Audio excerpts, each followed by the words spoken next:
Hey everyone, Kenny Tony coming at you today. We got this video for you. So basically today's video is just going to be about completely getting the LTR 450 torn down piston in my hand. So it's easier to just flip the camera around rather than to explain.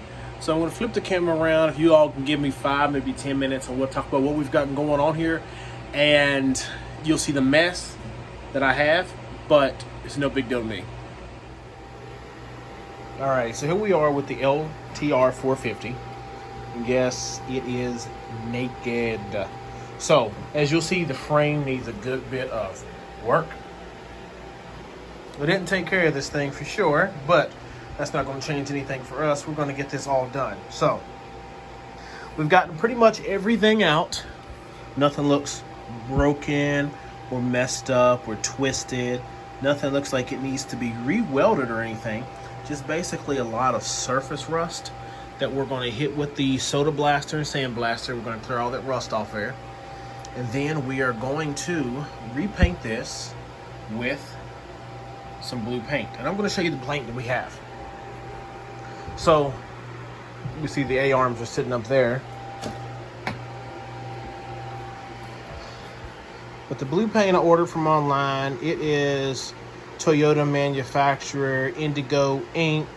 It's supposed to be really close to this color. So we're going to hit that because we have the paint.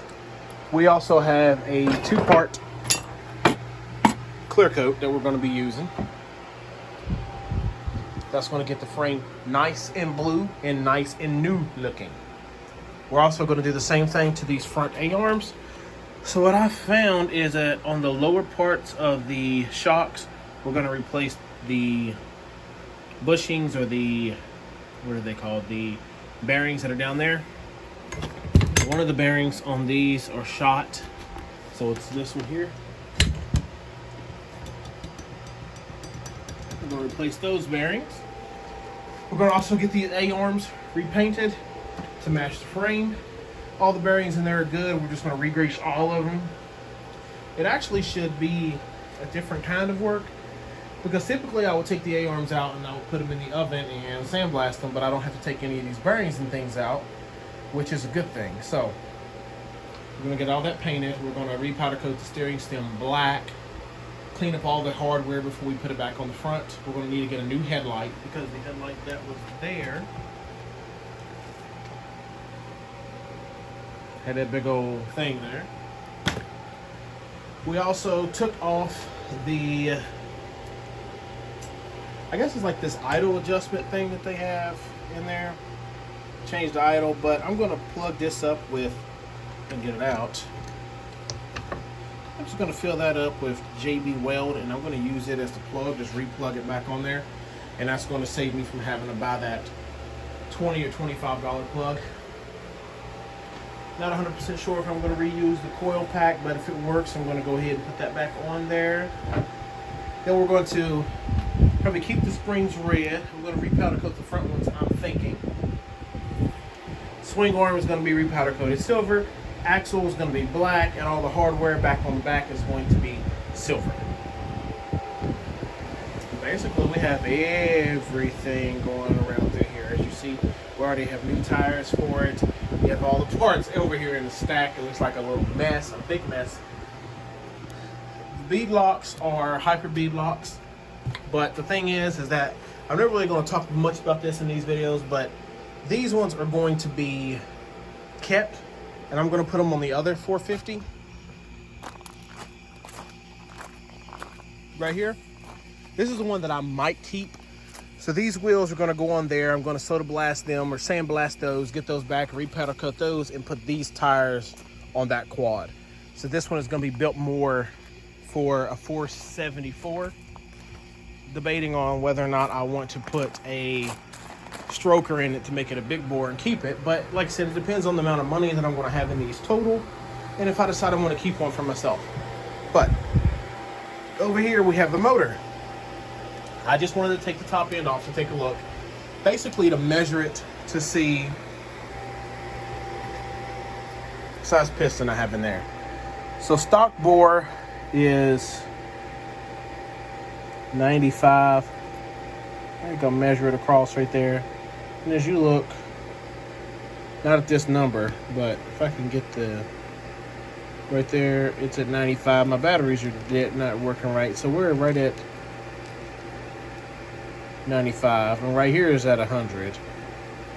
And just to confirm, I have my JE piston open that's going to go into the big bore.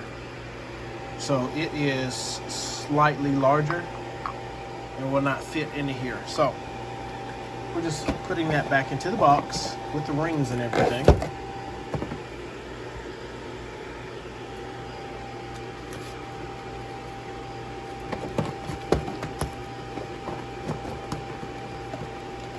This is the old head sitting here.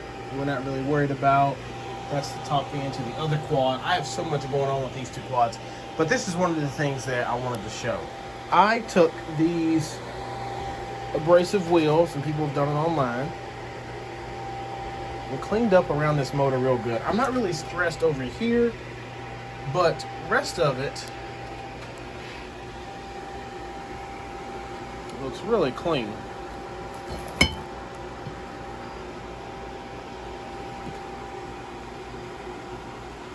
It's going to look really good once we get everything powder coated put back on there. So we have the cylinder there, we have the head right here. Just going to get that back on there. There's no need to do anything with it. Just going to get the head back on there, get the timing back on, get the valves and everything back in, and then we're going to get all the top end hardware powder coated black. So the top of this is black. The clutch side cover, water pump, oil filter cap, stator side cover, all these parts are going to be repowder coated black and put back on. So on our next video, I'm going to have this motor completely reassembled and these parts back on. And then what we're going to do is just take a quick look at that and then go back to the frame and be done with it. Hope this video wasn't too bad. What we're waiting on actually is the flywheel puller to be able to take the flywheel off, because as you see, my one-way bearing is shot. I actually have another one in this box of parts here, so I'm gonna get that installed once I get that one-way bearing. But while we're waiting, might as well go ahead and get these other parts in there. Hope I didn't bore you all too much today. Make sure to hit that like button and subscribe. We're getting these LTRs on and rolling. Like I said, these tires won't be on it. This quad is going to be built more towards the factory of what it came with. Nothing over the top. We're going to just stick with the factory exhaust, the factory bumpers, the factory everything. The other one is going to be a little bit more extensive and go a little bit further into that. So we'll figure that out when it comes. All right, everyone, thank you for checking out this video. Make sure to hit that like button and subscribe, and we'll see you at the next one.